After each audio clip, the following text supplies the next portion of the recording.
mbahmu Prabu Parikesit mbiyen sadurunge seda ninggal kitab ingkang ing kono ana gambar wewayangane leluhurmu Pandhawa.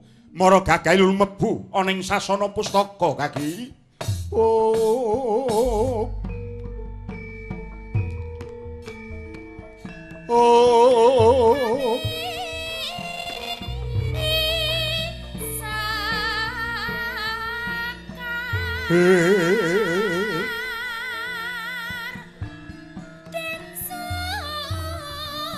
Para sing ngreksanangkung oh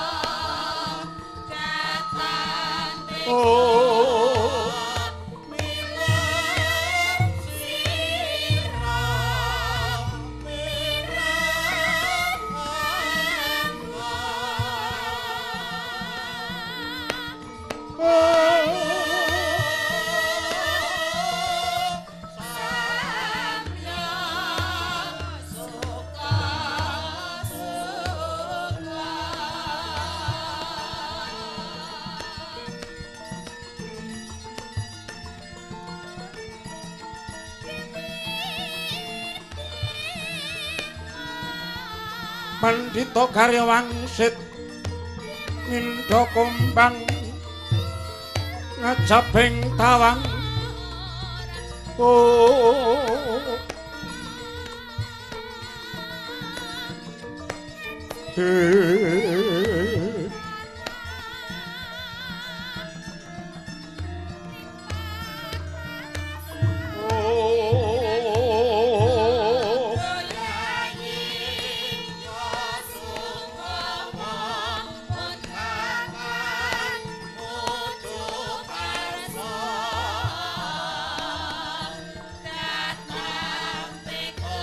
Kumbang ngajabing tawang oh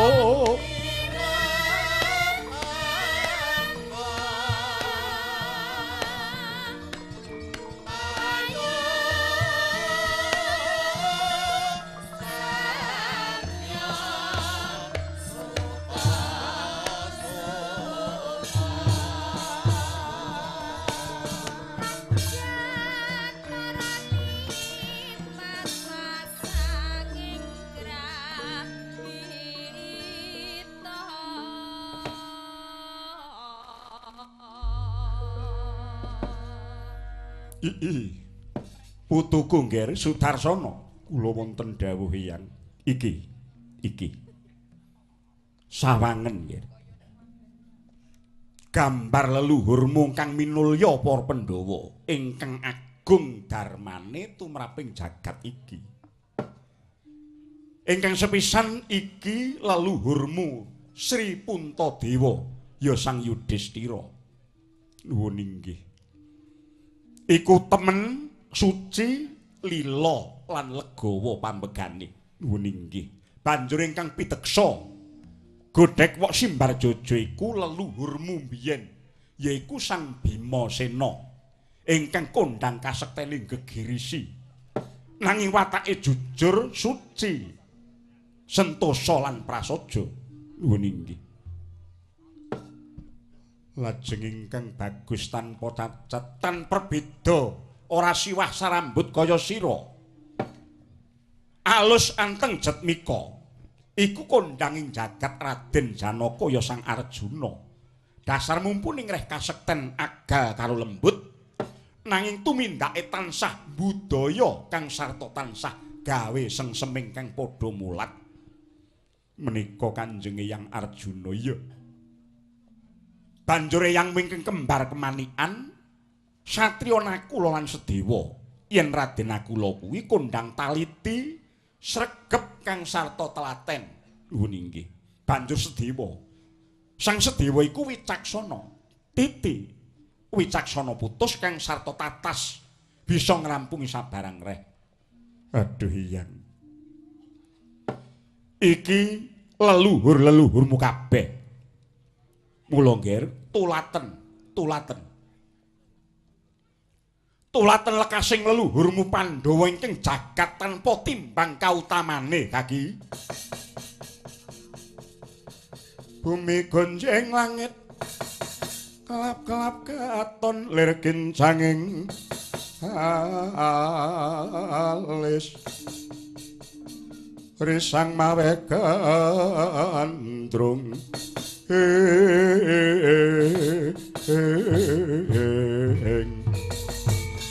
sabarang kabukir moyak nangis oh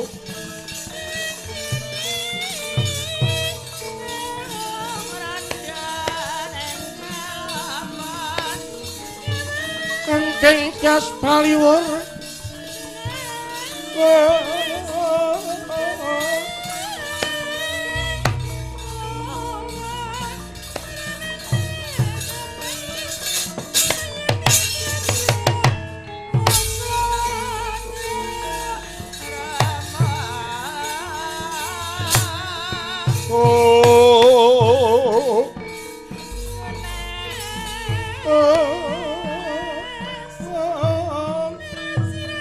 tan samar pamoring suksma sinuksma yawinah yang sepi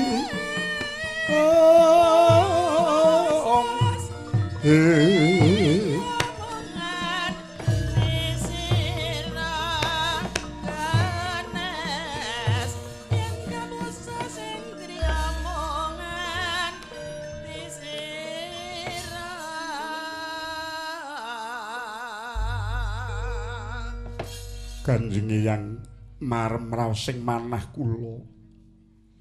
Mugi-mugi Sudarsana saged nulat lekasipun para minulya ing jaman kina. Nuwun inggih lelampaning leluhur kula Pandhawa ingkang nyata ngedap-edapi. Ya putu ya. Banjur apa karepmu nalika semana kowe ora kerasan ana ing wukir Jatipitu uga saka pamrayogane ibumu ya anak wadon si Sadu sira suwita kelawan Ratu Yowastina malah kapara sejatine kowe sowan Ratu Yowastina Prabu Gendrayana yen disawang kaya kumpuling balung pisak daging kang renggang. Inggih. Nyata sira lan sinuwun Prabu Yowastina, ya Sang Prabu Gendrayana kuwi dulur tunggal bapa nanging seje ibu. Nuwun inggih. Prabu Yudayana atmajane Prabu Parikesit ing Astina biyen dadi ratu kaping 12 Ratu Ngastina kaping 12 merga ngenteni kelungguhane Prabu Parikesit nanging Prabu Yudayana garwane uga loro Dewi Gendrawati atmajane Prabu Gendraprawa ing negara Gendara patutan ingkang raka sinuwun Prabu Gendrayana ya Ratu Yowastina saiki iki lan uga anakku wadon si Sadu kang digarwa dening Prabu Yudayana banjur peputra jeneng Sira Kulup. Marmane sira iku sedulur tunggal bapa siji ibu kelawan Ratu Yowastina. Inggih Rama.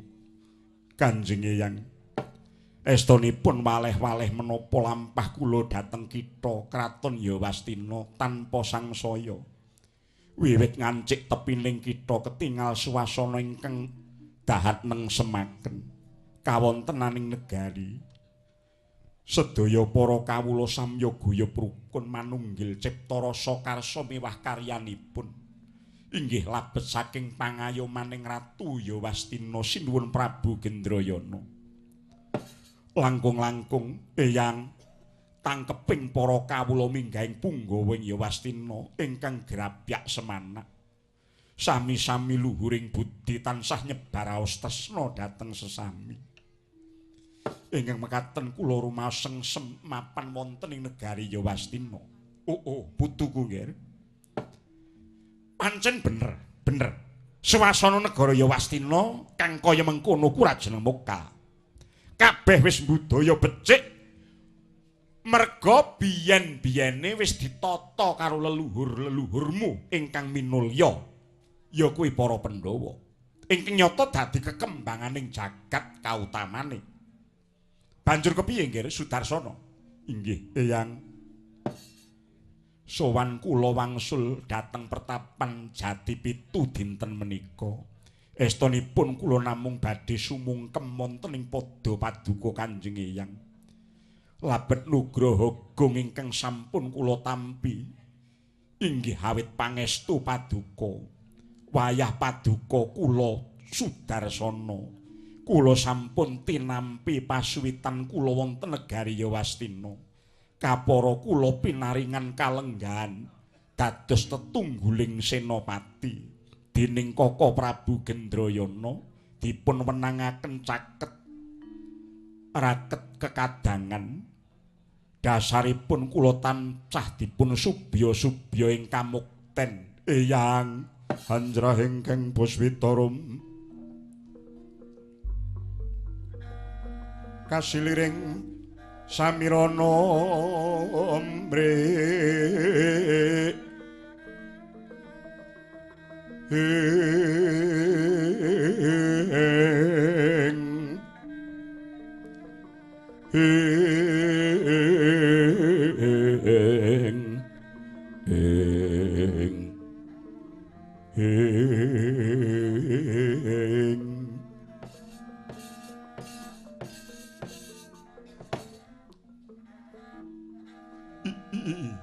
Dong ilahing awik namastu namasidam. Duh, Hyang Agung Paduka sampun peparing nugraha dhateng putu kula.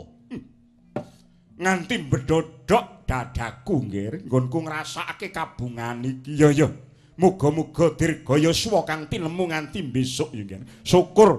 Syukur mangayu bagya dene Prabu Gendrayana ora lali karo sedulure. Kawula nuwun inggih. Aku mangayu bagya.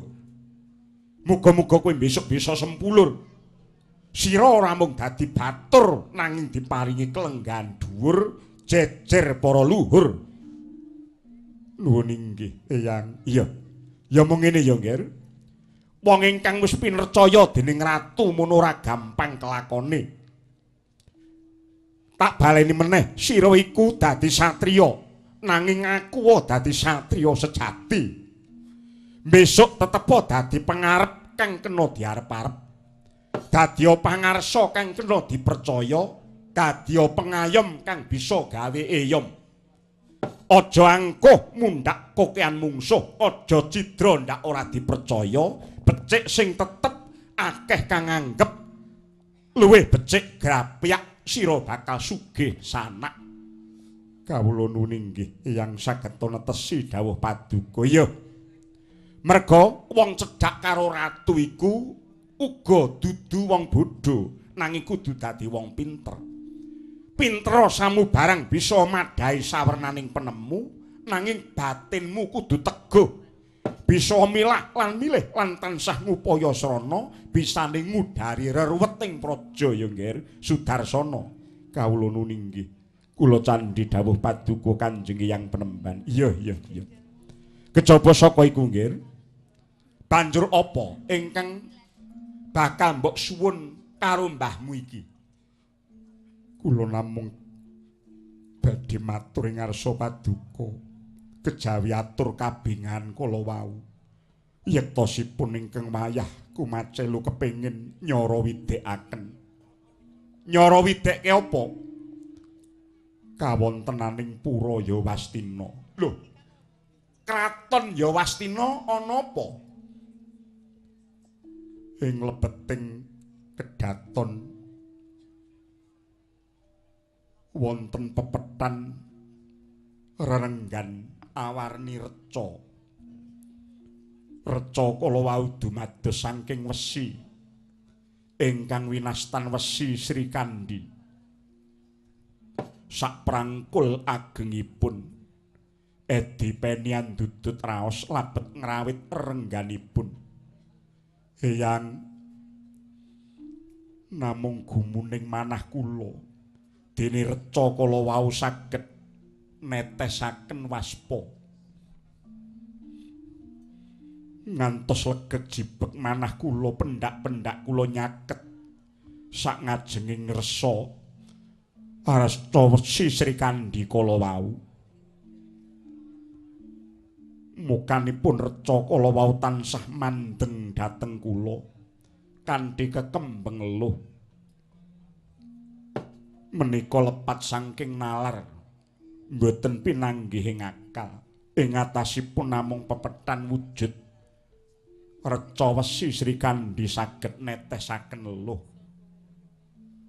Eyang kados pundi lelampan menika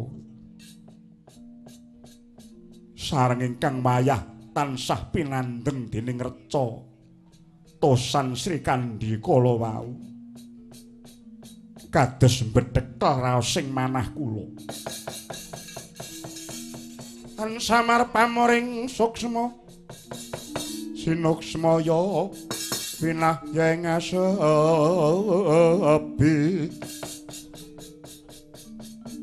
sinimpen telenging kalbu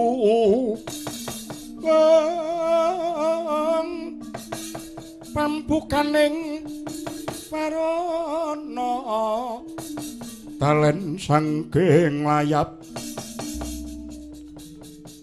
liya pengaluyup kagyat sutaning galih Resi Sidikara ya begawan Sidikara atebah jaja dupi midhanget aturira ingkang wayah Raden Sudarsana tanggap sasmitaning gaib ingkang tuwa saka reca Sri Kandi yektine Kang Maha Agung wis paring pralampita lumantar wesi Sri Kandi eling-eling Pendhita Limpat ya ngesti kaweningan mangkono wuwuse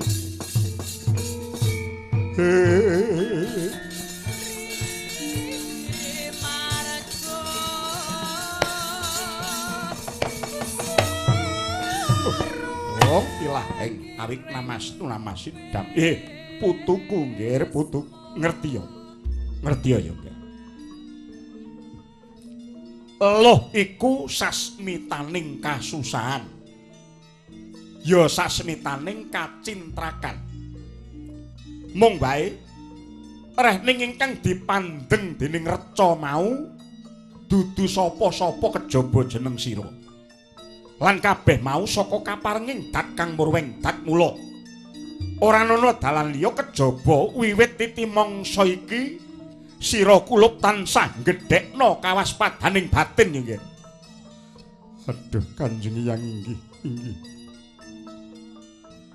reca wesiku kinarya lelantaran dumadining wesi Sri Kandi wiwit jamane mbahmu sawarga Prabu Parikesit biyen ya sang Dipayana najan mung wujud rerenggan pura nanging sinung daya saka kaparenge sing gawe urip bisa weh sasmita marang manungsa apa ingkang bakal dumadi ana ing kutha Goro kono inggih wis marambah makaping manut critane yen ana pertanda kaya mengkono kuwi bakal ana titah sing dicoba uripe tak baleni sepisan maneh ana titah ingkang bakal dicoba uripe inggih dedasar ngelmu titen kanggone wong kang kulina niteni kowe baliya ya nggih kowe baliya tak sangoni pusaka iki andeling kewuh mbahmu Panengah Pandhawa biyen Kyai Agung Pulanggeni saiki pun yang ingkang reksa gawanen kowe baliya nanging sak dalan-dalan kang prayitna ngati-ati muga-muga tutuk lelakonmu kowe Sudarsana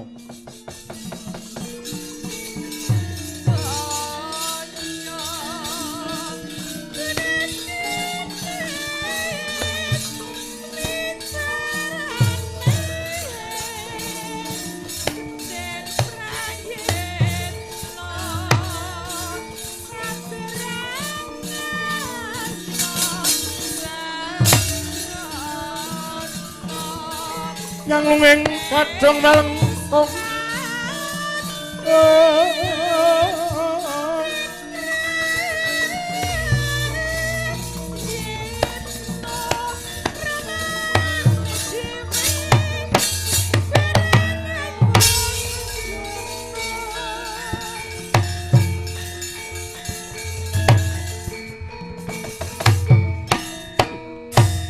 Hyang Agung, mugi paduka nuntun lampahipun putu kula.